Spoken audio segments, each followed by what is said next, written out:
11 ทักษะนี้ครับจะทำให้คุณเป็นคนมีความเป็นมืออาชีพในทุกสายงานเป็นบทเรียนจากหนังสือเล่มนี้ครับนี่คือคู่มือที่จะทำให้คุณผู้ฟังทุกท่านประสบความสำเร็จในทุกการทำงานตั้งแต่ทักษะที่1ไปจนถึงทักษะที่11ถ้าคุณทำได้ทั้ง11ข้อนี้คุณจะเป็นคนที่มีความเป็นมืออาชีพมีความเป็น professional สูงมากฉะนั้นในเอพิโซดนี้ครับเราจะมาเรียนรู้คู่มือสู่ความสำเร็จผ่าน11ทักษะสู่การเป็นมืออาชีพครับ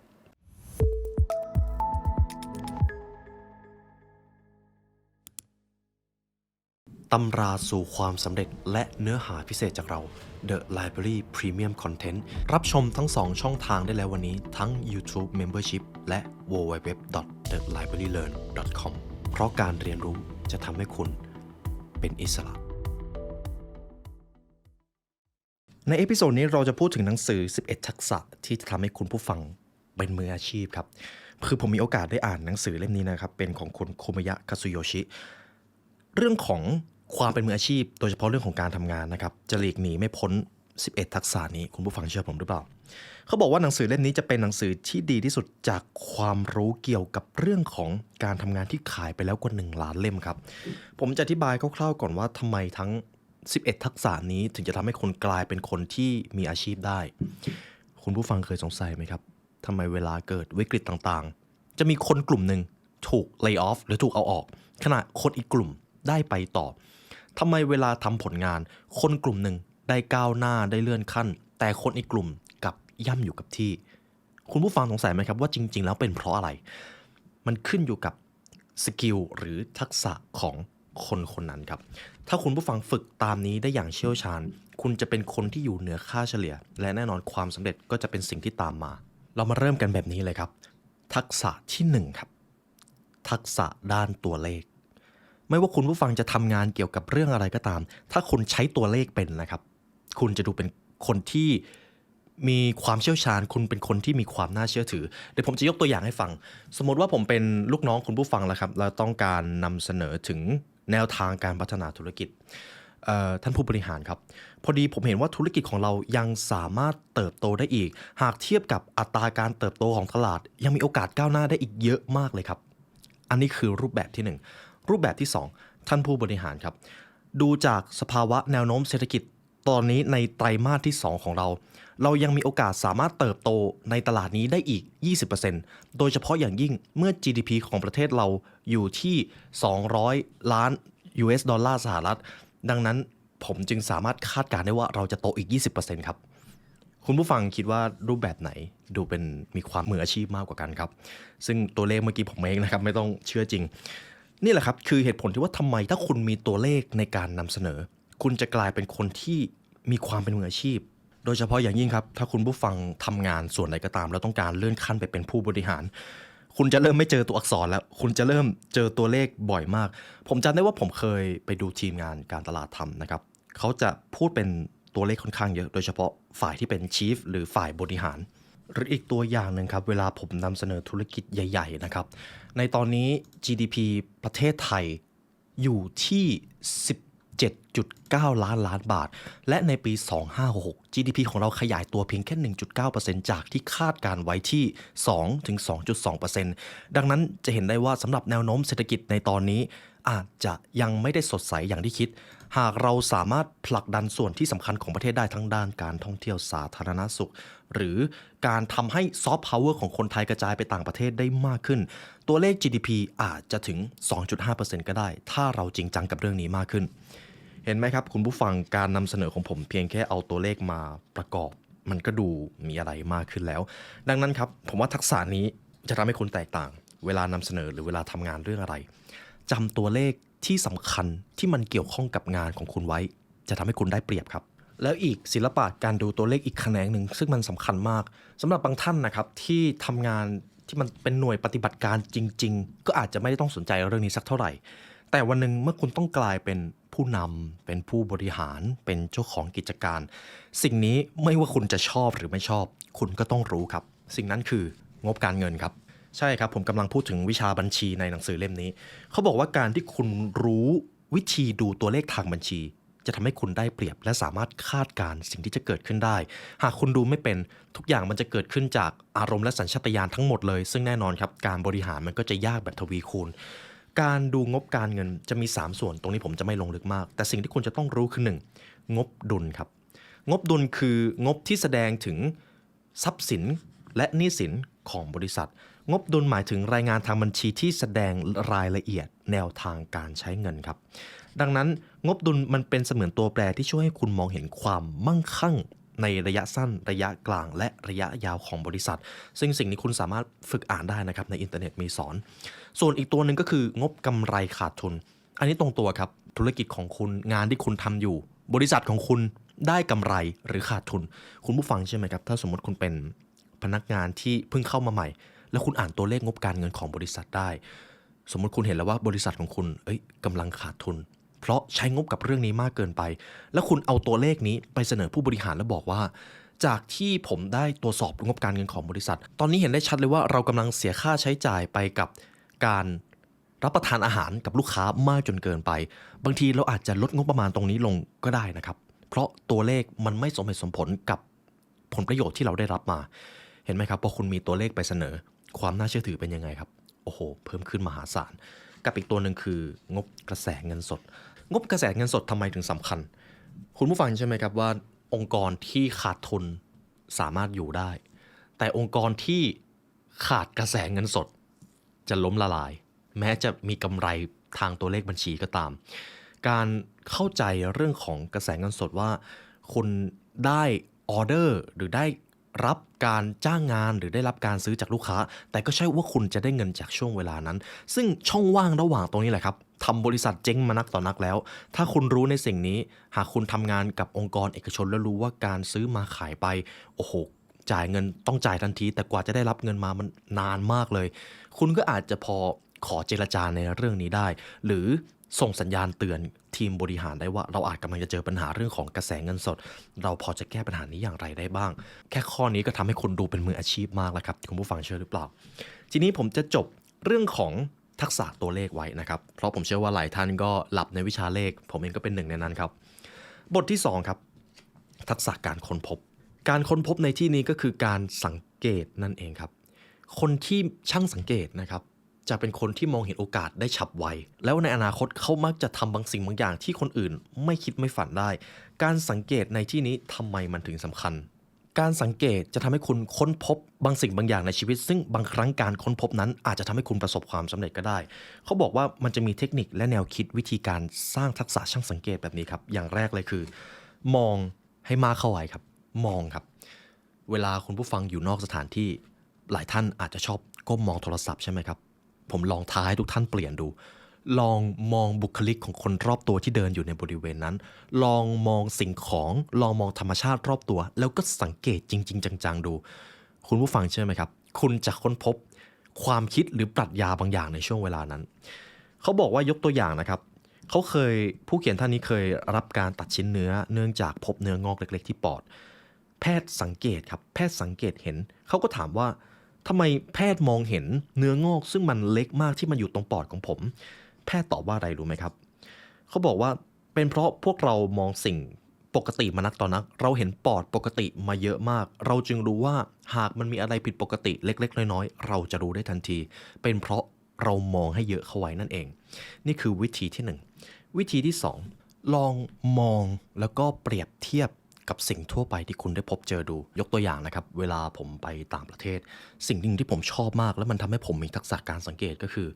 ลองเอาประเทศตัวเองไปเปรียบเทียบกับเขาดูว่ามันมีความแตกต่างกันอย่างไรบ้างในตอนนั้นผมไปประเทศญี่ปุ่นนะครับผมก็เห็นว่าความแตกต่างเรื่องอากาศพออากาศมันแตกต่างกันวิถีชีวิตมันก็ไม่เหมือนกันการแต่งกายก็ไม่เหมือนกันรูปแบบระบบสาธารณสุขผมก็เห็นเลยว่าอ๋อเขาให้คุณค่ากับการสร้างทางเท้าที่ดีมากเลยในขณะที่ประเทศเราอาจจะยังไม่ได้ให้คุณค่ากับเรื่องนี้เท่าที่ควรบ้านของเขาทำงานกันหนักมากแต่ในขณะเดียวกันประเทศของเราเน้นทำงานสบายๆชอบอะไรที่มันมีความอิสระมันทำให้ผมเห็นถึงความแตกต่างระหว่างวิถีชีวิตของแต่ละประเทศซึ่งสิ่งนี้แหละครับทำให้ผมมีมุมมองที่กว้างมากขึ้นเกิดจากอะไรครับ ทักษะการช่างสังเกตนั่นเองถ้าคุณผู้ฟังมีทักษะนี้ครับคุณจะดูเป็นคนที่มีความเป็นมืออาชีพคุณจะสามารถมองเห็นความแตกต่างที่คนอื่นมองไม่เห็นนั่นเองซึ่งมันเท่มากครับวิธีต่อไปครับวิธีที่3ก็คือเพิ่มระดับความสนใจเพิ่มระดับการเรียนรู้ของคุณมันคือการใช้เวลาไปกับการเรียนรู้ให้บ่อยเข้าไว้นั่นเองการอ่านหนังสือใหม่ๆจะทำให้คุณเข้าถึงความรู้รอบตัวได้ในขณะที่คุณนั่งอยู่ในห้องสี่เหลี่ยมๆซึ่งมันมหัศจรรย์มากนะครับเพราะหนังสือเล่มหนึ่งครับในนั้นจะมีตัวอักษรที่มาจากการกลั่นกรองความคิดของคนและเขาได้ตกผลึกผ่านตัวอักษรเหล่านั้นและจะทำให้คุณสามารถเรียนรู้หรือซึมซับประสบการณ์ของคนคนนั้นโดยที่คุณไม่ต้องไปเจอเองพอคุณต้องไปเจอสถานการณ์จริงคุณก็มีแต้มต่อมีเครื่องมือที่จะรับมือสถานการณ์นั้นซึ่งมันเป็นสิ่งที่สำคัญมากสำหรับการเรียนรู้วิธีต่อไปครับพบเจอกับผู้คนพูดคุยกับคนให้มากเข้าไว้เขาบอกเอาไว้ว่าต่อให้ฉลาดล้ำแค่ไหนก็ใช่ว่าจะเปลี่ยนทัศนคติและมุมมองของตัวเองได้ง่ายๆเพราะเราทุกคนต่างมีความเชื่อที่ยึดติดอยู่ในตัวเองมีทุกคนครับแต่หากลองมองเรื่องราวหรือสิ่งต่างๆจากมุมมองของคนอื่นคุณจะพบว่าทัศนคติของคุณมีความยืดหยุ่นมากขึ้นมันเริ่มมีความแตกต่างหากคุณพบเจอกับคนที่ดีทัศนคติของคุณก็จะมีแนวโน้มเป็นไปตามคนที่คุณพบเจอด้วยฉะนั้นการพูดคุยกับคนหมู่มากและขอให้คนเหล่านั้นเป็นคนที่ผลักดันความสำเร็จให้คุณด้วยนะครับเป็นคนที่ดีนั่นเองพวกเขาจะเป็นหัวใจสำคัญที่ช่วยให้มองเห็นสิ่งต่างๆในมุมมองที่หลากหลายและวิธีสุดท้ายครับอ่อนน้อมถ่อมตนครับหนังสือเล่มนี้คุณจะได้เห็นคำว่าอ่อนน้อมถ่อมตนเยอะมากต่อให้คุณพูดคุยกับคนหมู่มากต่อให้จ้างที่ปรึกษาชั้นดีแต่ถ้าคุณขาดความอ่อนน้อมถ่อมตนไม่คิดเปิดรับมุมมองที่แตกต่างคุณก็จะไม่มีอะไรเปลี่ยนแปลงดังนั้นอ่อนน้อมถ่อมตนครับเปิดรับสิ่งใหม่ๆเข้ามาในชีวิตเพราะมันเป็นไปได้ยากมากที่ความคิดหรือความเชื่อของเราจะเป็นสิ่งที่ถูกต้องตลอดกาลหรือบางทีมันอาจจะเป็นไปไม่ได้ด้วยซ้ำครับต่อไปครับผมจะพูดถึงทักษะที่3อยู่อย่างเข้มแข็งทักษะนี้จะทำให้คุณเอาตัวรอดได้ตลอดชีวิตทักษะการเรียนรู้ครับไม่ว่าคุณผู้ฟังในตอนนี้จะมีทรัพย์สินมากหรือน้อยแต่ถ้าคุณมีสิ่งนี้คุณจะหาทางเอาตัวรอดได้สิ่งนั้นคือความรู้ครับมหัศจรรย์มากครับความรู้จะเป็นตัวกำหนดความมั่งคั่งอิสรภาพจนไปถึงความสำเร็จของชีวิตความรู้มาจากประสบการณ์ในวัยเด็กของคุณส่วนหนึ่งคุณเริ่มซึมซับนิสัยพฤติกรรมแล้วกลายเป็นค่านิยมของชีวิตและเมื่อโตขึ้นคุณได้เรียนรู้สิ่งต่างๆมากขึ้นบ้างก็พบเจอคนพบเจอแหล่งความรู้พบเจอการเพิ่มพูนความเชี่ยวชาญจากการทำงานมันก็เลยกลายเป็นภูมิปัญญาของคุณจนถึงทุกวันนี้นั่นเองซึ่งความรู้ที่ช่องนี้มักจะพูดถึงจะเกี่ยวกับเรื่องของการขัดเกลาทัศนคติแล้วก็เกี่ยวกับมนุษย์ใช่ไหมครับดังนั้นหากผมพูดถึงความรู้ผมจะนำส่วนหนึ่งของหนังสือมาให้คุณผู้ฟังแนวทางการป้องกันการหลงเดินทางผิดคุณจะต้องขัดเกลาทัศนคติเกี่ยวกับการใช้ชีวิตและมนุษยสัมพันธ์อยู่ตลอดเวลานี่ก็คือหนึ่งในทักษะการเรียนรู้ที่สำคัญมากครับอย่างแรกเลยก็คืออ่านหนังสือที่ผู้คนอ่านสืบทอดกันมาอย่างยาวนานผมอยากให้คุณผู้ฟังลองนึกถึงตำราอะไรก็ได้ที่ไม่ว่าเวลาจะผ่านไปนานขนาดไหนก็จะยังมีคนแนะนำให้คุณอ่านเสมอสิ่งแรกที่ผมนึกถึงจะเป็น Think and Grow Rich เต้าเต๋อจริงวรรณกรรมเอกสามก๊กก็รวมหนึ่งในนั้นด้วยหรือหนังสือเกี่ยวกับเรื่องการเงินก็ถอดรหัสลับสมองเงินล้านจะมีหนังสืออยู่บางประเภทครับที่โหเวลาขายหมดพิมพ์ซ้ำอีกแล้วไม่ว่าเวลาจะผ่านไปนานขนาดไหนคนก็ยังแนะนำให้อ่านลองเริ่มต้นอ่านหนังสือประเภทนั้นก่อนก็ได้ครับหากคุณไม่รู้ว่าจะอ่านหนังสืออะไรเพราะหนังสือที่ไม่ว่าเวลาจะผ่านไปนานขนาดไหนก็ทำอะไรเขาไม่ได้แสดงว่ามันถูกการันตีด้วยการเวลามาเรียบร้อยแล้วนี่คือวิธีแรกครับวิธีที่2เลือกคบคนดีมีจริยธรรมมากกว่าคนที่ให้ผลประโยชน์กับคุณเพียงเดียวครับจริงอยู่ครับการอ่านหนังสือจะทำให้คุณได้ขัดเกลาทัศนคติเกี่ยวกับชีวิตแต่ในขณะเดียวกันการคบค้าสมาคมกับคนดีๆหรือบริษัทดีๆซึ่งคำว่าดีในที่นี้หมายถึงบุคคลหรือองค์กรซึ่งยึดถือค่านิยมที่ถูกต้องครับ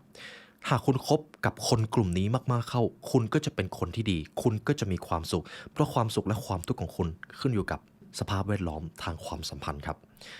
อย่าคบหาคนประเภทที่ยึดมั่นแต่ผลประโยชน์ถ้าตัวคุณได้ประโยชน์คุณก็อาจจะได้ประโยชน์ในระยะสั้นแต่ความยั่งยืนในระยะยาวอาจจะไม่ใช่สิ่งที่ตอบโจทย์คุณสักเท่าไหร่วิธีที่3ครับแน่นอนครับคงความอ่อนน้อมถ่อมตนเข้าไว้ในการเรียนรู้เวลาเราเรียนรู้อะไรมาใหม่ๆจะมีปรากฏการณ์หนึ่งเกิดขึ้นสิ่งนั้นเรียกว่า Dunning-Kruger Effect ครับลองสังเกตดูครับ เวลาเราเรียนรู้อะไรมาช่วงแรกๆเราจะรู้สึกร้อนวิชามากเลยเข้าใจแล้วสามารถเอาไปใช้ได้แล้วแต่พอเรียนรู้ลึกเข้าไปอีกคุณจะเริ่มรู้สึกว่าจริงๆไอ้ที่รู้ก่อนหน้านี้มันก็ยังไม่ใช่ซะทีเดียวคุณเริ่มงงเลยครับแต่ทีนี้มันจะเกิดปัญหาทันทีถ้าคุณไม่ยอมเรียนรู้ต่อปล่อยให้ตัวเองคิดว่ารู้ทุกสิ่งทุกอย่างหมดแล้วนั่นแหละครับคือสิ่งที่เรียกว่า Dunning-Kruger Effect ต่อไปผมจะพูดถึง4เคล็ดลับสร้างเสริมนิสัยให้คุณรักการเรียนรู้นะครับอย่างแรกเลยก็คือหมั่นตั้งคำถามและพยายามหาคำตอบก่อนลองตั้งคำถามดูครับทำไมสถานการณ์นี้จึงเกิดผลลัพธ์นี้ขึ้นทำไมคนถึงต้องชอบทำแบบนี้ทำไมคนส่วนใหญ่ถึงเลือกที่จะเชื่อในสิ่งนี้ลองตั้งคำถามดูครับบางทีคุณอาจจะได้คำตอบที่คนยังไม่รู้ด้วยซ้ำผมว่าการตั้งคำถามมันเป็นอะไรที่สำคัญมากลองตั้งสมมติฐานในแบบของตัวเองครับสมมติว่าคุณผู้ฟังไปข้างนอกแล้วรถติดทำไมรถถึงติดอ่ะสภาพการจราจรมีรถเยอะแล้วถนนอาจจะคับแคบเกินไปคุณก็อาจจะตั้งคำถามต่อแล้วทำไมสภาพจราจรบ้านเรารถมันถึงติดส่วนหนึ่งอาจจะเป็นเพราะระบบคมนาคมยังไม่มีประสิทธิภาพหรือเปล่าหรืออากาศมันร้อนจนคนไม่ชอบที่จะเดินเลยเลือกที่จะขับรถกันเห็นไหมครับเพียงแค่การตั้งคำถามมันทำให้คุณเห็นสมมติฐานหลากหลายมากและที่สำคัญคือคุณจะไม่หลงเชื่อกับสิ่งที่คนส่วนใหญ่เอามายัดเยียดให้คุณอย่างที่สองครับการหาความรู้เพิ่มเติมให้เป็นกิจวัตรยิ่งคุณงานยุ่งคุณยิ่งต้องหมั่นหาความรู้เพิ่มเติมเพราะยิ่งหาความรู้เพิ่มเติมคุณจะยิ่งทำงานได้ดีมากขึ้นและคุณก็จะไม่ยุ่งนั่นเองดังนั้นกำหนดเวลาให้ชัดเจนครับว่าใน1 วันมีช่วงเวลาไหนบ้างที่คุณจะเอาเวลานั้นไปเรียนรู้ลองปลีกวิเวกตัวเองออกมาแล้วก็อ่านหนังสือดูก็ได้คุณผู้ฟังอาจจะสงสัยว่าผมทั้งบริหารองค์กรบริหารช่องบริหารคนและเอาเวลาไหนไปอ่านหนังสือคือผมจัดเวลาให้ชัดเจนเลยครับเดี๋ยวนี้เวลาผมตื่นนอนขึ้นมาผมจะใช้เวลา1 ชั่วโมงไปกับการอ่านหนังสือก่อนอีก2 ชั่วโมงก่อนนอนก็จะอ่านหนังสือเหมือนกันมันเปรียบเสมือนการบังคับให้ผมหาความรู้อยู่ครับเคล็ดลับที่3ครับหาเวลาเอาความรู้ที่คุณมีมาใช้อย่างต่อเนื่องครับ Input มีค่าเท่ากับการเตรียมพร้อมเวลาคุณเรียนรู้อะไรมาใหม่ๆก็เท่ากับว่าคุณมีเครื่องมือแล้วส่วน Output คือการเอาเครื่องมือที่คุณมีมาใช้นั่นเองเวลาเรียนรู้อะไรมาลองเอามาปรับใช้ดูบ้างก็ได้ครับอะไรที่รู้สึกว่ามันเหมาะสมกับตัวคุณเองนั่นแหละครับคือโอกาสดีที่จะเอามาต่อยอดกับความสำเร็จในชีวิตอย่างก่อนหน้านี้คุณผู้ฟังได้เรียนรู้เรื่องของการใช้ตัวเลขให้ดูมีความเป็นมืออาชีพลองเอาตัวเลขที่คุณคิดว่ามันจำเป็นในการทำงานไปใช้กับการนำเสนอดูเห็นไหมครับมันเริ่มมีการทบทวนได้มีการลองเอาความรู้มาใช้ต่อไปผมจะไปที่ทักษะที่4ครับทักษะของการอ่านครับการอ่านในที่นี้คืออะไร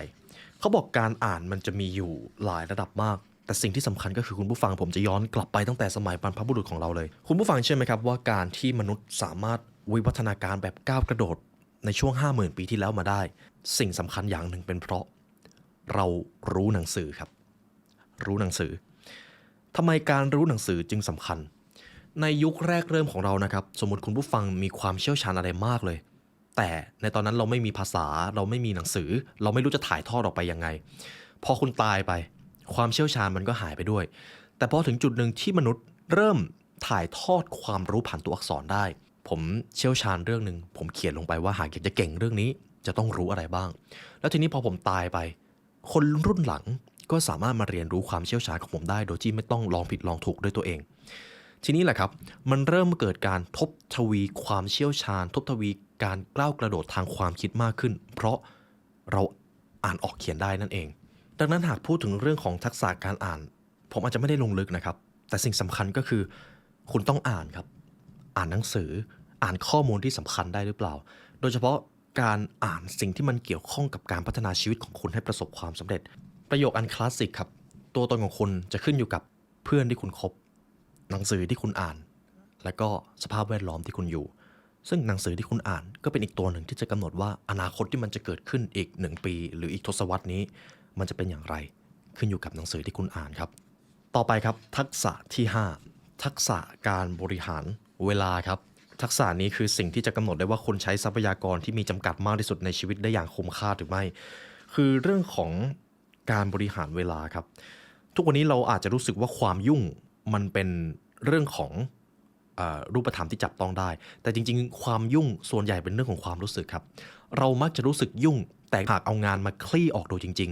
บางทีเราอาจจะไม่ได้ยุ่งเลยก็ได้แต่เราแค่รู้สึกว่างานมันเยอะแล้วเราไม่รู้จะเริ่มต้นทำและจบงานตัวไหนก่อนดังนั้นทักษะการบริหารเวลาครับเราจะมาเริ่มที่บทนี้7นิสัยแย่ๆที่จะขโมยเวลาในชีวิตคุณเห็นไหมครับเขาตั้งหัวข้อน่าอ่านมากเลยนิสัยแรกเลยคือคุณใช้เวลาทำงานมากเกินไปอาจจะโดนหลายคนนะครับผมเองก็เป็นหนึ่งในนั้นด้วยเขาบอกว่าบางคนชอบใช้เวลาเต็มที่กับการทำงานแต่สุดท้ายกลายเป็นว่ารู้สึกว่าทำอะไรไม่เสร็จสักอย่างเลยทั้งที่ใช้เวลาไปเยอะมากดังนั้นถ้าหากคุณอยากสร้างทักษะด้านเวลาคุณต้องฝึกทำสิ่งต่างๆให้เสร็จภายในเวลาที่กำหนดหรือเมื่อถึงเวลาแล้วหากจบก็คือจบซึ่งคุณจะต้องเตรียมตัวครับดังนั้นมันก็จะมาที่ข้อที่2ครับเตรียม to do list ให้เรียบร้อย to do list ครับคือผมกล้าบอกเลยว่าหากคุณผู้ฟังคนไหนไม่เขียน to do list ว่าวันต่อไปจะทำอะไรเขียนนะครับรีบเขียนเลยครับเพราะมันสำคัญมากผมกล้าการันตีเลยว่าถ้าคุณเริ่มเขียนว่าในวันต่อไปในวันมะรืนนี้มีอะไรที่ต้องทำบ้างการเติบโตของคุณมันจะทบทวีแบบก้าวกระโดดเพราะคุณจะไม่ใช้เวลาไปอย่างเปล่าประโยชน์นั่นเองมันแสดงถึงความเป็นมืออาชีพมากนะครับสำหรับคนที่มี to do list ในการทำงานหลักการเขียน to do list ครับผมจะทำให้เรียบง่ายที่สุดเลยก็คือในช่วงเช้าตื่นมามีอะไรบ้างที่สำคัญที่คุณต้องทำอย่างเช่นออกกำลังกายหรือเปล่ามีอาหารเช้าไหมอาหารเช้าพรุ่งนี้จะกินอาหารแบบไหนถ้าคุณกินฟาสต์ฟู้ดทุกวันเดี๋ยวสุขภาพคุณพังแล้วคุณก็จะไม่มีความสุขอีกลองวางแผนการกินอาหารช่วงเช้าได้หรือเปล่าในช่วงทำงานช่วงเช้ามีงานอะไรที่สำคัญบ้างในวันพรุ่งนี้มีประชุมหรือเปล่ามีโปรเจกต์สำคัญที่มันจะต้องใช้ความจดจ่อหรือใช้พลังงานเยอะหรือไม่ถ้ามีพอจะเอามาทำช่วงเช้าได้หรือไม่เขาบอกกันไว้ว่าช่วงเช้าเขาแนะนำให้คุณทำสิ่งที่คุณไม่อยากทำโดยเฉพาะงานที่คุณรู้สึกเกลียดที่สุดจำหนังสือกินกบตัวนั้นซะได้ไหมครับการกินกบตัวแรกกินกบที่น่าเกลียดก่อนจะทำให้คุณสามารถใช้ชีวิตได้ง่ายมากขึ้นงานตอนเช้าของคุณการโทรไปหาลูกค้ามันยากมากเลยนั่นแหละครับงานแรกที่คุณต้องทำแล้วก็เริ่มเขียนลงไปใน to do list ของคุณครับเริ่มต้นทำวันต่อวันก็ได้ครับหากใครที่ยังไม่เคยเขียนแต่ถ้าหากใครที่เขียน to do list บ่อยๆผมจะแนะนำให้ทำเป็นรายสัปดาห์ลองเขียนคร่าวๆว่าในสัปดาห์นั้นวันจันทร์จนถึงวันศุกร์มีอะไรที่สำคัญที่ต้องทำบ้างแล้วคุณก็ค่อยๆเพิ่มไปในแต่ละวันก็ได้หากมันมีงานแทรกเข้ามานิสัยต่อไปครับนิสัยที่3ทำงานเช้าชามเย็นชามโดยไม่มีเป้าหมายที่แน่ชัดบางครั้งเรามีแรงบันดาลใจแต่สักพักเราก็ปล่อยเลยตามเลยเรื่องทำนองนี้เกิดได้กับคนทุกคนสิ่งจำเป็นที่จะป้องกันสภาวะดังกล่าวคือการมีเป้าหมายเป็นเส้นชัยครับหากคุณหมดไฟได้ง่ายมากก็อาจจะมีความหมายว่าบางทีปณิธานของคุณอาจจะยังไม่ได้ทำให้คุณมีแรงบันดาลใจมากพอยิ่งคุณมีปณิธานหนักแน่นมากเท่าไหร่คุณจะยิ่งแสวงหาวิธีดำเนินชีวิตที่แข็งแกร่งมากขึ้นเท่านั้นคุณจะไม่พึงพอใจกับสิ่งที่คุณเป็นอยู่ในตอนนี้คุณจะหาเหตุผลในการดำรงอยู่ของตัวเองค้นพบนิสัยที่4ครับโต้รุ่งครับและใช้ชีวิตไม่ถูกสุขลักษณะคือกล้าบอกเลยว่าถ้าคุณเป็นคนที่ขยันทำงานแต่ทำงานข้ามวันข้ามคืนไม่สนใจเวลานอนมันจะมีผลเสียมากกว่าผลดีและถ้าเทียบกันแล้วมันอาจจะไม่ได้คุ้มเลยครับเขาบอกว่าการโต้รุ่งเป็นศัตรูตัวฉกาจถ้าคุณใช้ชีวิตดื่มสังสรรค์จนดึกดื่นหรือเล่นเกมจนดึกไปจนถึงทำงานจนถึงเช้าด้วยแล้วประสิทธิภาพของงานย่อมไม่มีทางออกมาดีแน่นอนยกเว้นว่าคุณต้องทำงานตอนกลางคืนนะครับหากตอนเช้าคุณไม่กระปี้กระเป๋าคุณทำงานไม่รุดหน้าแต่พอตกดึกกลับคึกคักแบบนี้คุณอาจจะมีปัญหาเรื่องการนอนนิสัยที่5ครับรอโอกาสคาดหวังให้ใครสักคนยื่นมือมาช่วยตลอดเวลาโดยที่คุณไม่ได้เดินเข้าหาโอกาสนั้นด้วยตัวเองเขาบอกว่าวิธีแก้ที่ดีที่สุดที่คุณจะเปลี่ยนนิสัยนี้ก็คือเข้าหาโอกาสครับเข้าหาโอกาสอย่ารอโอกาสจากคนอื่นยิ่งคุณรอคุณจะยิ่งไม่ได้รับอะไรเลยเพราะเวลามีใครสักคนเห็นคุณพยายามอะไรมากๆหรือบางทีมันอาจจะยังไม่สำเร็จสักพักหนึ่งจะมีคนมาสนับสนุนซึ่งผมว่ามันเป็นสิ่งที่มหัศจรรย์ครับเรื่องนี้นิสัยข้อที่6เป็นเพื่อนกับคนทำงานแบบขอไปทีครับแน่นอนครับเรื่องของความสัมพันธ์หากคุณคบกับคนทำงานไปวันๆคุณก็อาจจะมีโอกาสที่จะเป็นแบบนั้นด้วยดังนั้นหากคุณต้องการผลักดันให้ตัวเองเป็นคนใช้เวลาได้อย่างมีประสิทธิภาพคุณก็ต้องคบคนที่มีศิลปะและใส่ใจเรื่องการใช้เวลาของตัวเองครับและวิธีสุดท้ายครับวิธีที่7วิธีนี้จะทำให้คุณไม่เป็นจอมผัดวันประกันพรุ่งที่เสียสมดุลมากจนเกินไปการทำงานโดยไม่กำหนดเดดไลน์ครับถ้าคุณผู้ฟังเคยฟัง TED Talk จะมีอยู่ TED Talk หนึ่งที่เขาพูดถึงเรื่องของการจัดการการผัดวันประกันพรุ่งเขาบอกว่ามนุษย์จะกลัวเดดไลน์ส่วนหนึ่งของสมองเรากลัวเดดไลน์แต่ถ้าคุณทำงานอะไรสักอย่างแล้วมันไม่มีเดดไลน์ แนวโน้มมันจะสูงมากที่คุณจะเป็นคนผัดวันประกันพรุ่งซึ่งจริงๆแล้วการผัดวันประกันพรุ่งส่วนหนึ่งเป็นธรรมชาติของพวกเราดังนั้นหากเราทำงานอะไรสักอย่างเราต้องกำหนดเดดไลน์ชัดเจนโดยเฉพาะเรื่องตอนที่ผมบริหารงานอยู่นะครับเราจะมีระบบเลยว่างานนี้เดดไลน์วันไหนแม้แต่งานเล็กๆน้อยๆอย่างเช่นการเตรียมคลิปการอัพคลิปก็มีเดดไลน์ครับพอมันมีเดดไลน์โอกาสที่เราจะลืมหรือผัดวันประกันพรุ่งมันก็ลดน้อยลงเท่านั้นเลยครับกำหนดเดดไลน์ครับต่อไปครับทักษะที่ 6 ทักษะสำคัญสำหรับคนทำงานโดยเฉพาะครับทักษะการแก้ปัญหาหากเทียบประเภทหลักๆของคนผมจะแบ่งออกมาเป็น2ประเภทก็คือ 1. คนที่เป็นเหยื่อหรือเป็นผู้ถูกกระทำกับประเภทที่2คือเป็นผู้ลงมือกระทำหากคุณเป็นคนที่เป็นผู้กระทำคุณจะเป็นคนที่แก้ปัญหาได้เก่งคุณจะไม่ตกเป็นเหยื่อของสถานการณ์และจะทำให้คุณมีความพึงพอใจในชีวิตมากขึ้นด้วยคุณจะดูเป็นคนมีความเป็นมืออาชีพอย่างแน่นอนถ้าคุณมีทักษะนี้การแก้ปัญหาในที่นี้คืออะไรมันคือการมีกรอบความคิดที่ว่าทุกปัญหาที่เกิดขึ้นเราสามารถแก้ไขได้มากกว่าที่จะมองว่าทำไมปัญหานั้นมันจะต้องเกิดขึ้นกับเราเพียงแค่กรอบความคิดนี้ก็จะเป็นจุดเริ่มต้นที่ทำให้คุณแสวงหาโอกาสเพราะธุรกิจใหญ่ๆที่ประสบความสำเร็จมาจากการมองเห็นปัญหาที่คนไม่ยอมแก้ไขหรือเป็นปัญหาที่ทุกคนต่างบ่นแต่กลับมีคนคนหนึ่งที่มองว่าหรือปัญหานี้มันพอจะเป็นโอกาสต่อยอดให้เราสร้างผลิตภัณฑ์บางอย่างเพื่อจัดการสิ่งนี้ได้หากสิ่งนี้คนกำลังเจอปัญหาสิ่งนี้เยอะก็เท่ากับว่าผลิตภัณฑ์นี้หากมันประสบความสำเร็จมันก็จะต้องได้รับความสนใจจากคนหมู่มากนี่เรากำลังมองเห็นโอกาสนี่นะเห็นไหมครับการแก้ปัญหาเป็นทักษะที่สำคัญเขาบอกว่าหากคุณมี5กิจวัตรนี้คุณจะได้ยกระดับทักษะการแก้ปัญหาเลยอย่างแรกครับเวลาเจอปัญหาลองตั้งคำถามว่าทำยังไงกันดีหรือทำอย่างไรได้บ้างอย่าเพิ่งเริ่มต้นด้วยที่ว่าทำไมปัญหานี้จะต้องเกิดขึ้นหรืออย่าเพิ่งพร่ำบ่นนั่นเองเพราะถ้าคุณพร่ำบ่นสมองของคุณจะปิดรับการมองเห็นวิธีการต่างๆหมดเลยและทีนี้มันก็จะกลายเป็นอุปสรรคที่คุณสร้างขึ้นมาด้วยตัวเองแต่ถ้าคุณเริ่มต้นถามว่าปัญหานี้ทำยังไงกันดีทำอย่างไรได้บ้างสมองของคุณครับจะเปิดแล้วมองหาโอกาสมากขึ้นเพียงเท่านั้นครับคุณก็จะมองเห็นวิธีการแก้ปัญหาคุณก็จะเป็นคนที่มองโลกในด้านที่ดีมากขึ้นนั่นเองทีนี้ขั้นที่2หากปัญหาที่คุณเจอมันเป็นปัญหาที่มันใหญ่มากลองย่อยปัญหาออกมาเป็นปัญหาเล็กๆครับจะเริ่มต้นจุดที่เล็กที่สุดอย่างไรได้บ้างเพื่อที่จะไปแก้ปัญหาใหญ่ๆนั้นมันคือการสร้างแผนสำหรับการลงมือปฏิบัติครับคุณผู้ฟังเชื่อหรือเปล่าว่าถ้าคุณเป็นคนที่สามารถวางแผนเวลาคิดอะไรใหญ่ๆได้โอเคอันนี้มันเป็นภาพใหญ่มากมันดูยากมากเลยไหนลองเอามาวางแผนดูสิคนส่วนใหญ่ฝันแต่ไม่เคยวางแผนนะครับเขาก็เลยไม่รู้ว่าจะเริ่มต้นสร้างความฝันนั้นให้มันสำเร็จได้อย่างไรมันจึงเป็นเรื่องที่เหมือนจะไม่มีอะไรแต่มันเป็นตัวกำหนดเลยว่าคุณจะได้ลงมือทำสร้างความฝันนั้นหรือไม่มีวิธีการใดบ้างที่จะทำให้ความสำเร็จนั้นเกิดขึ้นจริงคุณจะต้องใช้ทรัพยากรอะไรบ้างคุณจะต้องเริ่มต้นติดต่อใครหรือเปล่าคุณจะต้องรู้ในเรื่องไหนบ้างคุณต้องหาความรู้เรื่องอะไรก่อนคุณถึงจะสามารถทำให้ความฝันนั้นสำเร็จได้ทีนี้ลองลิสต์ออกมาเป็นแผนดูครับผมขอยกตัวอย่างสิ่งที่ผมเชื่อว่าน่าจะเป็นตัวช่วยคุณผู้ฟังสามารถเริ่มต้นวางแผนงานใหญ่ๆได้ตอนผมเริ่มสร้างช่อง The Library ในช่วงแรกๆนะครับคุณผู้ฟังสงสัยไหมครับว่าทำไมช่องนี้สามารถเติบโตได้ในระยะเวลาเพียงแค่ปีถึง2 ปีเหตุผลจริงๆคือผมเริ่มวางแผนตั้งแต่ในช่วงแรกๆครับว่าหากจะสร้างช่องหนึ่งขึ้นมาเหตุผลที่ช่องนี้เกิดขึ้นคืออะไรทำไมผู้คนจะต้องมาสนใจดูช่องนี้ด้วยแล้ว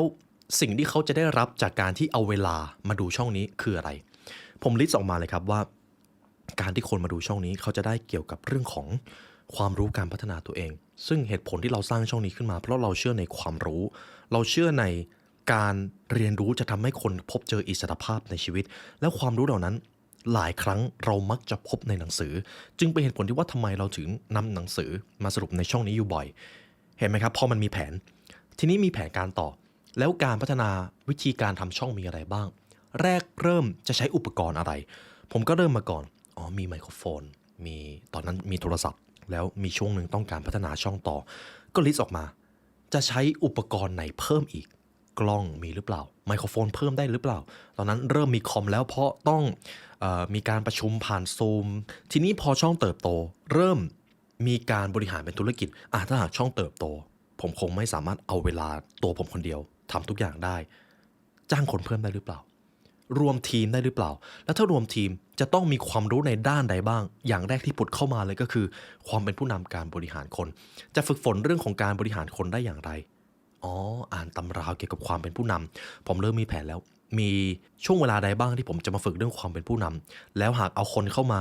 ผมจะวางแผนให้เขาทำเกี่ยวกับเรื่องอะไรบ้างถ้าคุณผู้ฟังเห็นสมุดผมโอ้โหแผนเพียบเลยครับซึ่งแผนเหล่านั้นแหละครับมันทำให้ผมสามารถมองเห็นภาพที่มันกว้างได้มากขึ้นไม่ใช่การก้มหน้าก้มตาทำเพียงอย่างเดียวแต่ถึงอย่างไรก็ตามครับมันแทบจะเป็นไปไม่ได้เลยที่คุณจะวางแผนทุกอย่างรัดกุมไปเสียหมดบางทีคุณก็ต้องลงมือทำเสียก่อนแล้วคุณจะรู้เองว่าควรจะเขียนอะไรเพิ่มเข้าไปในแผนนั่นเองครับแต่เรื่องตลกอย่างหนึ่งก็คือทุกๆแผนที่คุณเขียนไว้นะครับ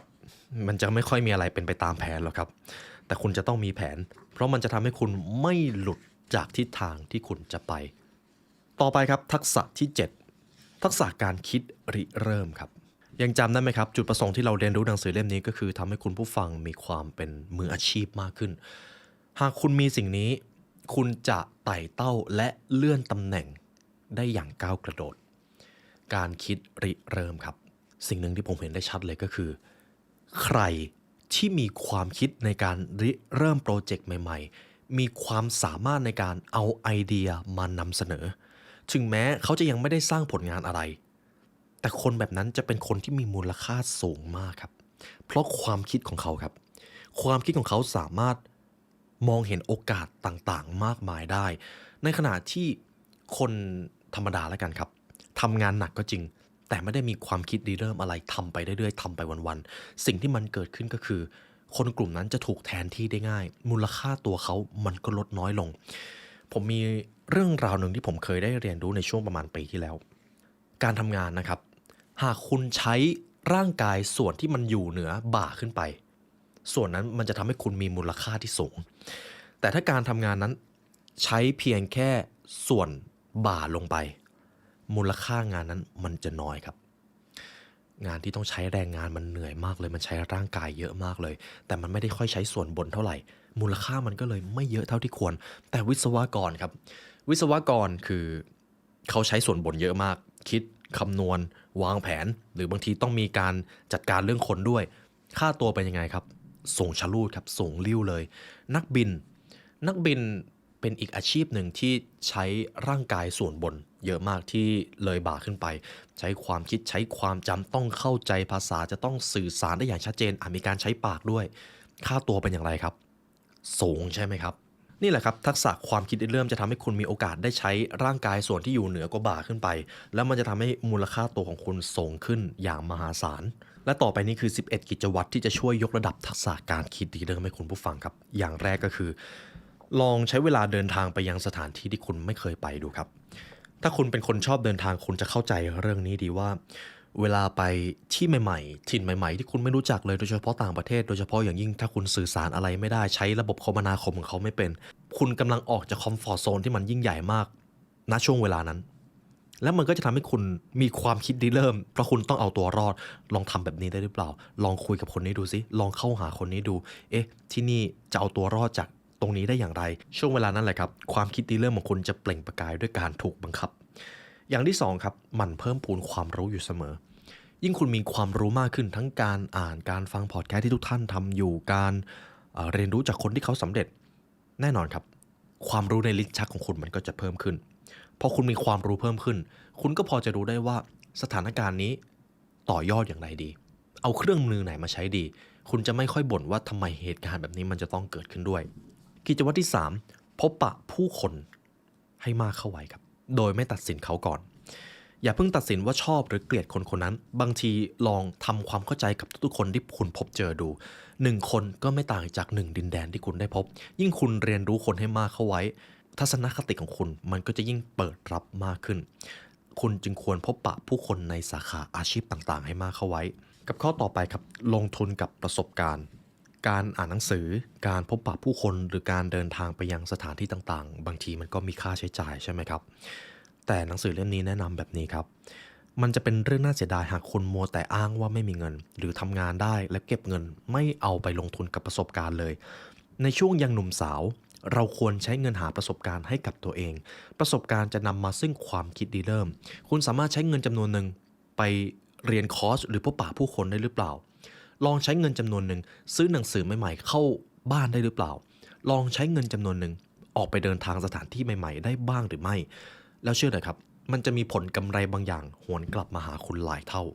จริงๆกิจวัตรนี้จะมีอยู่11ข้อแต่ผมเอาข้อหลักๆมาให้คุณผู้ฟังกับกิจวัตรข้อสุดท้ายลงมือทำครับถ้าลังเลเลือกอะไรไม่ถูกก็ขอให้ลงมือทำไปก่อนเป็นอีกหนึ่งแนวความคิดที่มีอยู่ในหัวผู้ประกอบการครับผู้ประกอบการทุกคนมักจะมีความคิดเดิมสำหรับใครที่รู้ตัวว่าชอบลังเลหรือสงสัยหรือหมดพลังใจเวลาจะทำอะไรบางทีครับคุณจะต้องลงมือทำบางสิ่งบางอย่างก่อนแล้วคุณถึงจะอยากทำสิ่งนั้นผู้เปลี่ยนความคิดริเริ่มส่วนใหญ่เป็นคนชอบลองผิดลองถูกเท่านั้นเลยครับเวลามีไอเดียใหม่ๆลงมือทำครับแล้วเดี๋ยวคุณจะได้ความคิดริเริ่มกลับมาเป็นผลกำไรด้วยต่อไปทักษะที่8ครับทักษะลงมือทำและทำให้สำเร็จลองคิดดูนะครับว่าสมมติคุณผู้ฟังมีความฝันมีปณิธานที่ชัดเจนมีทักษะการบริหารเวลาแต่จริงๆคุณไม่สามารถทำอะไรได้อย่างสม่ำเสมอเลยความสำเร็จจะเป็นยังไงครับก็จะไม่เกิดใช่ไหมครับทักษะนี้ก็จะเป็นอีกทักษะหนึ่งที่ไม่ว่าจะเป็นมิติไหนก็สำคัญครับการมีวินัยและทำสิ่งต่างๆอย่างต่อเนื่องคุณจะต้องใส่ใจเรื่องนี้ให้กระจ่างแจ้งเพราะความสม่ำเสมอจะเป็นทุกกุญแจสำคัญในการสร้างความเปลี่ยนแปลงที่ยิ่งใหญ่ในชีวิตเพราะสิ่งหนึ่งที่แบ่งแยกระหว่างคนที่สำเร็จกับคนตรงกันข้ามก็คือความสามารถในการลงมือทำสิ่งที่ยากโดยไม่สนถึงสภาวะอารมณ์ในตอนนั้นคนที่มีวินัยหากรู้ว่าสิ่งนั้นเป็นสิ่งที่สำคัญเขาก็จะลงมือทำในเวลาและสถานที่ที่กำหนดแต่อีกประเภทหนึ่งหากเขารู้ว่าต้องลงมือทำอะไรแต่เขารอแรงบันดาลใจตลอดเวลามันก็มีความเป็นไปได้สูงว่าเขาจะผัดผ่อนและไม่ได้สร้างผลลัพธ์อะไรให้เกิดขึ้นในภายหลังจริงๆข้อนี้ไม่ได้มีความหวือหวาอะไรเลยครับเพราะทักษะการทำให้สำเร็จหมายถึงการดำเนินงานเพื่อให้เกิดผลสำเร็จส่วนปัจจัยสำคัญสำหรับการสร้างผลสำเร็จผมจะพูดตามนี้นะครับลำดับแรกสุดเลยก็คือทำสิ่งที่อยากทำให้มันชัดเจนพูดง่ายๆก็คือทำเป้าหมายให้มันชัดเจนนั่นเองครับเราไม่สามารถทำสิ่งบางอย่างสม่ำเสมอได้หากเรายังไม่รู้ว่าเราทำสิ่งนั้นไปทำไมซึ่งจริงๆสิ่งนี้ผมเชื่อว่าเป็นสิ่งที่เราทุกคนลงมือทำกันอยู่แล้วครับหากอยากออกกำลังกายแล้วลดน้ำหนักให้มันได้เท่าไหร่หากทำงานนี้อยากจะได้ความมั่งคั่งมามากเท่าไหร่เราทุกคนกำหนดเป้าหมายเป็นครับเพียงแค่ว่าเราอาจจะไม่ค่อยได้ทบทวนเท่านั้นเองดังนั้นสิ่งสำคัญอันดับแรกที่ควรทำก็คือกำหนดเส้นชัยเอาไว้ให้ชัดเจนแนวทางที่2แสดงค่านิยมของตนเองให้ชัดเจนครับสิ่งนี้ไม่ใช่แค่เรื่องงานแต่ในการดำเนินชีวิตประจำวันก็ควรทำแบบเดียวกันเวลาคิดเพื่อหาคำตอบว่าคุณยึดถือสิ่งใดเป็นเป้าหมายในชีวิตค่านิยมจะเข้ามามีส่วนร่วมเสมอเพราะค่านิยมคือตัวกำหนดว่าอะไรคือความสุขสำหรับตัวเรายกตัวอย่างนะครับผมให้คุณผู้ฟังเลือกคำ3คำที่สะท้อนตัวตนที่ยอดเยี่ยมที่สุดของมาเช่นความซื่อสัตย์ความขยันความอดทนความมั่งคั่งความจริงใจความสุขความรักอะไรก็ตามครับลองเลือกมา3คำที่สะท้อนค่านิยมของคุณออกมาได้มากที่สุด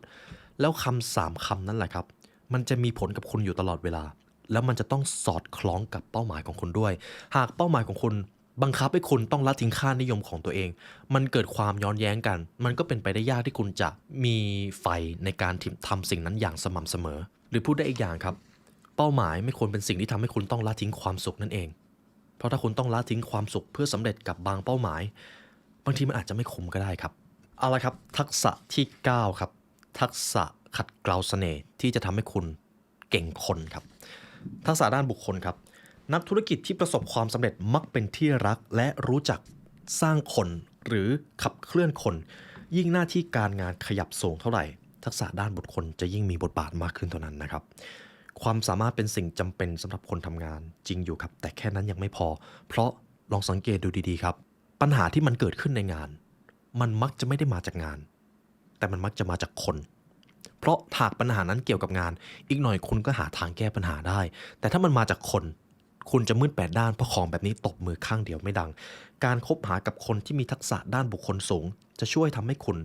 มีทักษะด้านคนเช่นกันดังนั้น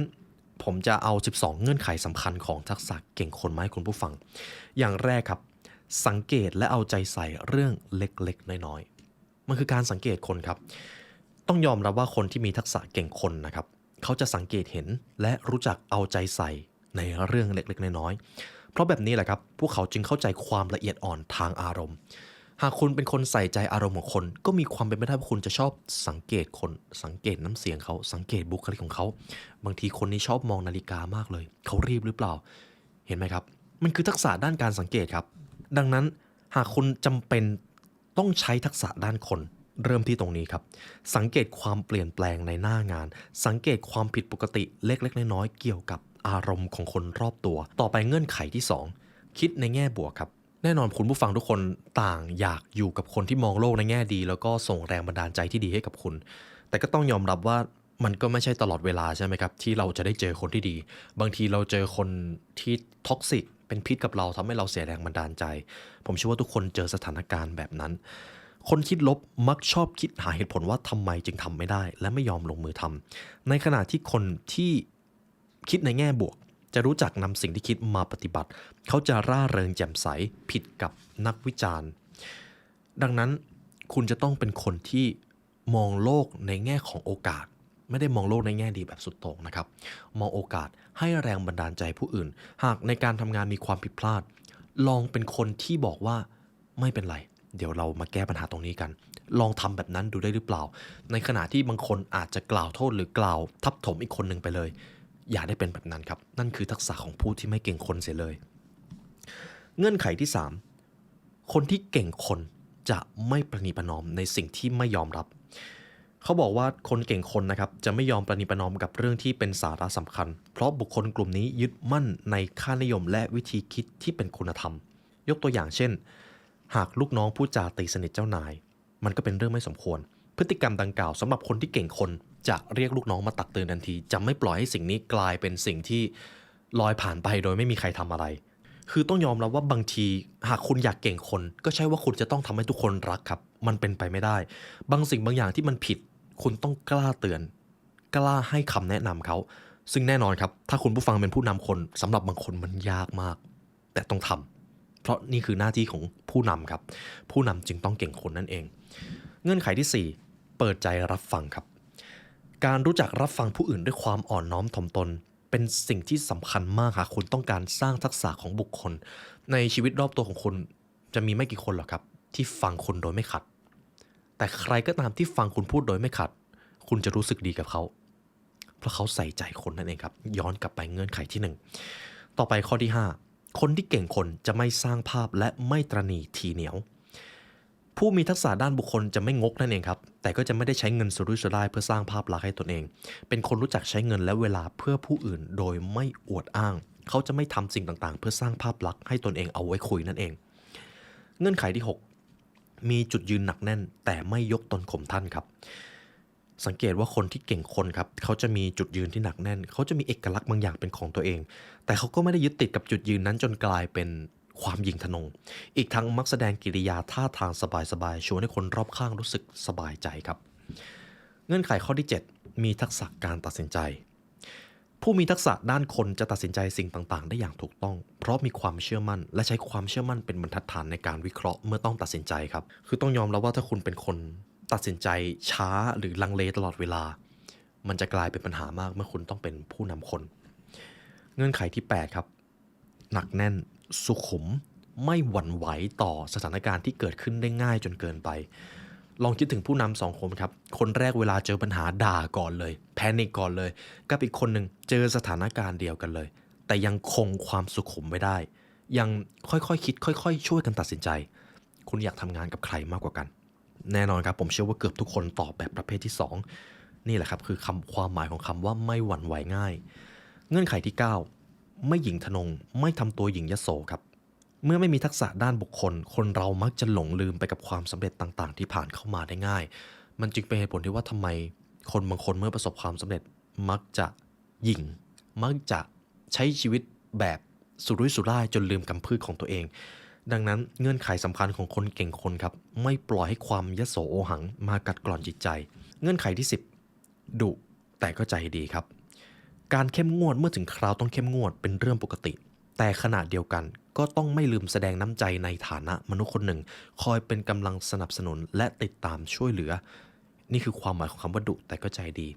คือต้องยอมรับว่า ความใจดีมากเกินไปมันก็อาจกลายเป็นความไม่มีระเบียบแต่สำหรับความเก่งคนที่ว่าก็คือเมื่อถึงเวลาที่ต้องเข้มงวดคุณก็ต้องทำถ้าเป็นภาษาไทยก็คือพระเดชกับพระคุณนั่นเองครับเงื่อนไขสำคัญข้อสุดท้ายครับกล้าแสดงความรับผิดชอบแม้ต้นเหตุจะมาจากผู้อื่นข้อนี้ผมว่าเป็นข้อปรับเสียนครับจะว่าอย่างนั้นก็ได้เวลาเกิดข้อผิดพลาดหรือผลงานไม่เข้าเป้าคนเรามักโยนความผิดให้ผู้อื่นในสถานการณ์เช่นนี้สิ่งแรกที่คุณควรทำคือตั้งสติลองคิดทบทวนดูว่าเรามีส่วนต้องรับผิดชอบด้วยหรือไม่คนที่มีทักษะด้านคนคือคนที่เตรียมใจพร้อมรับผิดชอบแม้ว่าต้นสายปลายเหตุจะไม่ได้มาจากตัวเองก็ตามและคนแบบนี้แหละครับที่จะเป็นมืออาชีพและประสบความสำเร็จในท้ายที่สุดส่วนข้อสุดท้ายครับกล้าสละอัตตาและทำบางสิ่งบางอย่างเพื่อผู้อื่นการไม่เห็นแก่ตัวและพร้อมมีชีวิตอยู่เพื่อผู้อื่นถือเป็นอีกทักษะหนึ่งของทักษะเก่งคนขั้นสูงสุดก็ว่าได้ครับสังเกตดูว่าผู้นำที่ยิ่งใหญ่มักจะมีบางสิ่งบางอย่างที่เขาต้องการทำเพื่อผู้อื่นอยู่นั่นเองมันคือการเป็น giver ครับต่อไปครับทักษะที่10ทักษะการเป็นผู้นำครับคุณผู้ฟังเชื่อไหมครับว่าถ้าผมย้อนเวลากลับไปได้ตอนเด็กๆนี่จะเป็นอีกทักษะหนึ่งที่ผมจะไปชี้หน้าบอกตัวเองว่ามึงเรียนทักษะนี้เดี๋ยวนี้เพราะมันสำคัญมากความเป็นผู้นำครับความเป็นผู้นำคืออะไรความเป็นผู้นำคือความสามารถในการถ่ายทอดอิทธิพลด้านบวกให้กับผู้อื่นและสามารถทำให้ผู้คนร่วมมือร่วมใจในการบรรลุผลลัพธ์ที่ต้องการได้ดังนั้นความเป็นผู้นำจะทำให้คุณประสบความสำเร็จได้อย่างยิ่งใหญ่เพราะไม่มีทางเลยครับที่เราจะเก่งทุกอย่างได้ภายในตัวเราเพียงคนเดียวคือส่วนใหญ่เลยนะครับทักษะความเป็นผู้นำมันจะเกี่ยวข้องกับเรื่องของคนครับซึ่งเป็นทักษะที่ผมพูดไปในก่อนหน้านี้แต่หัวข้อนี้เราจะมาพูดกันว่าแล้วกิจวัตรอะไรบ้างที่จะทำให้คุณมีความเป็นผู้นำมากขึ้นอย่างแรกรู้จักใช้ทักษะการตัดสินใจแม้กับเรื่องเล็กน้อยครับ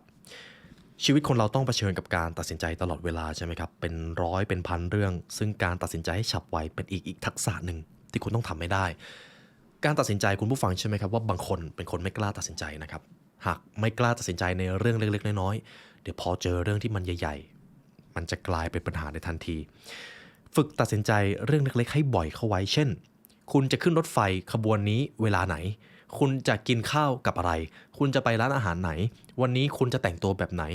ตัดสินใจครับตัดสินใจบ่อยๆแล้วกล้ามเนื้อการตัดสินใจมันจะใหญ่ขึ้นแล้วคุณก็จะมีความสามารถในการตัดสินใจในสถานการณ์ที่มันมีความกดดันนั่นเองกิจวัตรที่2ฟังผู้อื่น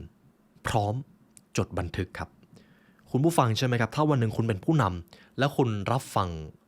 ผู้ใต้บังคับบัญชาของคุณแล้วคุณหยิบสมุดไปจดด้วยคุณจะได้ใจเขาครับคุณเป็นผู้นำคุณต้องรู้จักรับฟังผู้อื่นอันนี้สำคัญมากผมมีโอกาสได้พูดคุยกับพนักงานในองค์กรนะครับถามว่าผู้นำที่ดีในอุดมคติของแต่ละท่านเป็นแบบไหนคำตอบที่ทุกคนตอบเหมือนกันเลยรับฟังครับคำสั้นๆนี้แต่มันทรงพลังเหลือเกินและจะให้ดีครับควรเพิ่มการจดบันทึกสิ่งที่ผู้คนบอกหรือรายงานด้วยการเพิ่มเติมการจดบันทึกระหว่างบทสนทนาถือเป็นจุดร่วมของผู้นำชั้นยอดกิจวัตรที่3พบปะผู้คนโดยไม่ยึดติดกับคำว่าตำแหน่งเลือกไปในสถานที่ที่ไม่มีคนคอยเอาอกเอาใจนะครับคุณผู้ฟังลองสังเกตครับจะมีผู้นำบางกลุ่มถ้าไปที่ไหนแล้วไม่มีใครเอาอกเอาใจก็คือไม่ไปเลยลองเปลี่ยนครับถ้าคุณอยากเป็นผู้นำที่ดีลองไปสถานที่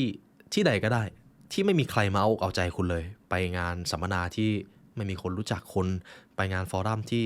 คุณก็ไม่ได้เป็นคนสำคัญอะไรถึงแม้ว่าคุณจะมีตำแหน่งในองค์กรที่มันใหญ่ก็ตามนี่แหละครับจะเป็นการขัดเกลาอัตตาในตัวเองดังนั้นการเลือกไปยังสถานที่ที่ไม่มีใครเอาใจเป็นอีกสิ่งหนึ่งที่ควรลองปฏิบัติกิจวัตรข้อต่อไปครับบอกเล่าความฝันเรื่องราวเกี่ยวกับเหตุผลในการทำงานยิ่งคุณเป็นผู้นำคุณต้องเล่าปณิธานให้บ่อยครับคุณต้องเล่าให้บ่อยว่าวิสัยทัศน์ขององค์กรเราคืออะไรเหตุผลที่เรามาทำงานทุกวันนี้คืออะไรหรือจริงๆคุณอาจจะไม่ต้องอยู่ตำแหน่งหัวหน้าก็ได้ครับหากคุณเป็นเพื่อนร่วมงานลองพูดคุยกับเขาว่าความฝันของคุณคืออะไรทำไมคุณถึงเลือกทำงานนี้และทุกท่านใช่ไหมครับคำถามที่ผมพูดไปในก่อนหน้านี้จะทำให้คนที่ฟังคุณได้กลับมาคิดได้กลับมาทบทวนแล้วได้มามองเห็นคุณค่าในสิ่งที่ตัวเองกำลังทำอยู่และเขาก็จะรู้สึกประทับใจกับคุณครับเห็นไหมครับทักษะความเป็นผู้นำมันเป็นอะไรที่ลึกซึ้งมากแต่ส่วนหลักๆมักจะเกี่ยวโยงกับเรื่องของคนครับทีนี้เรามาถึงทักษะข้อสุดท้ายครับหนังสือเล่มนี้น่าจะเป็นอีกเล่มหนึ่งที่ผม ทำนานพอสมควรกิจวัตรจะเป็นสิ่งกำหนดนิสัยของคุณในอนาคต Character made your destiny คาแรคเตอร์คือตัวตนของคุณถูกสร้างมาจากนิสัยของคุณถูกสร้างมาจากกิจวัตรจึงไม่ใช่เรื่องเกินจริงแม้แต่น้อยครับว่าโชคชะตาของคุณมีจุดเริ่มต้นมาจากกิจวัตรที่คุณทำเท่านั้นเลยครับผมจะพูดถึงกิจวัตรที่ดีกิจวัตรที่ดีมีอะไรบ้างอย่างแรกครับทบทวนตัวเองเมื่อจบวันหนังสือเล่มนี้แนะนำแบบนี้เลยครับไม่มีอะไรสำคัญเกินกว่าการทบทวนความผิดพลาดหรือความสำเร็จเล็กๆน้อยๆของตัวเองก่อนที่คุณจะเข้านอน 2. เป็นฝ่ายกล่าวคำทักทายผู้อื่นก่อนการทักทายเป็นปัจจัยสำคัญในการเชื่อมโยงความใส่ใจดังนั้นหากคิดจะขับเคลื่อนผู้คนคุณต้องรู้จักถ่ายทอดความใส่ใจกับผู้อื่นไม่สำคัญว่าคุณมีตำแหน่งสูงหรือต่ำกว่าแต่คุณควรเริ่มต้นกล่าวทักทายผู้อื่นก่อนให้เป็นนิสัยต่อไปครับรู้จักเอาใจใส่ดูแลสุขภาพคือคุณไม่มีทางพูดเรื่องเบิกบานใจได้หากในตอนนั้นคุณกำลังเจอสภาพร่างกายที่ทรุดโทรมซึ่งเป็นสิ่งที่ทุกข์ระทมดังนั้นสุขภาพร่างกายจะเป็นรากฐานของทุกสิ่งในชีวิตของคุณเสมอไม่ว่าเวลาจะผ่านไปนานขนาดไหนกิจวัตรข้อต่อไปครับจัดข้าวของให้เป็นระเบียบเท่านั้นเลยครับโต๊ะทำงานเป็นระเบียบหรือเปล่าแล้วสังเกตได้เลยว่าหากวันไหนโต๊ะทำงานของคุณรกหัวของคุณจะรกตามไปด้วยหากวันไหนที่อยู่อาศัยของคุณรกคุณก็จะรู้สึกหงุดหงิดได้ง่ายมากขึ้นตามไปด้วยความคิดของเราขึ้นอยู่กับข้าวของเครื่องใช้ที่อยู่รอบตัวเราโดยไม่รู้ตัวหัวข้อกิจวัตรที่ดีต่อไปที่ผมจะพูดถึงก็คือการใช้เวลาให้เกิดประโยชน์การบริหารเวลานั่นเองครับหากอยากฟังเรื่องนี้สามารถย้อนกลับไปฟังในช่วงต้นคลิปได้นะครับเรื่องของการจัดการเวลากิจวัตรข้อต่อไปคือเรื่องของทัศนคติผมเชื่อว่าทุกท่านเชื่อสิ่งเดียวกันก็คือคนที่มีทัศนคติเชิงบวกจะประสบความสำเร็จมากกว่าเช่นมองจุดดีของผู้อื่นแล้วเอ่ยชมค้นหาเหตุผลในการดำเนินงานและวิธีการที่ทำได้ไม่ใช่หาเหตุผลเพื่อที่จะได้ไม่ต้องทำสำหรับคนที่มีทัศนคติเชิงบวกมักจะชอบแสดงความเห็นพ้องแล้วมองหาโอกาสมากกว่าที่จะสนใจเพียงแค่อุปสรรคพวกเขาประสบความสำเร็จเพราะรู้จักเคล็ดลับในการสร้างความปิติให้ผู้อื่นเท่านั้นเลยครับทัศนคติในเชิงบวกสิ่งสำคัญก็คือมันจะทำให้คุณ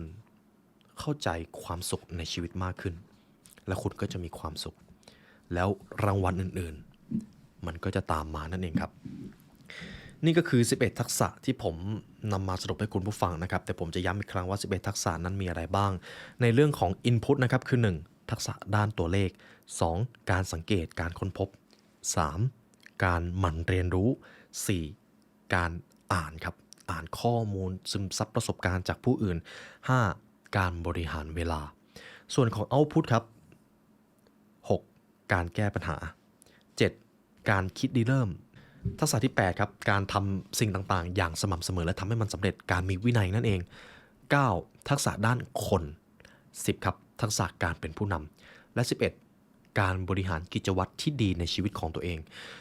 ถ้าคุณผู้ฟังมีทั้ง11ทักษะนี้ยังไงคุณก็เป็นมืออาชีพในด้านการทำงานครับลองหาดูว่าคุณมีจุดอ่อนด้านไหนบ้างแล้วก็ลองพัฒนาจุดอ่อนนั้นให้กลายเป็นจุดสมดุลในชีวิตของคุณนี่ก็คือบทเรียนจากหนังสือ11ทักษะเปลี่ยนมือใหม่ให้เป็นมืออาชีพที่ผมนำมาให้คุณผู้ฟังครับและเช่นเคยครับหากคุณผู้ฟังต้องการเรียนรู้จากหนังสือเล่มนี้ครบถ้วนคุณผู้ฟังสามารถซื้อหนังสือเล่มนี้ได้จาก The Library Shop ครับ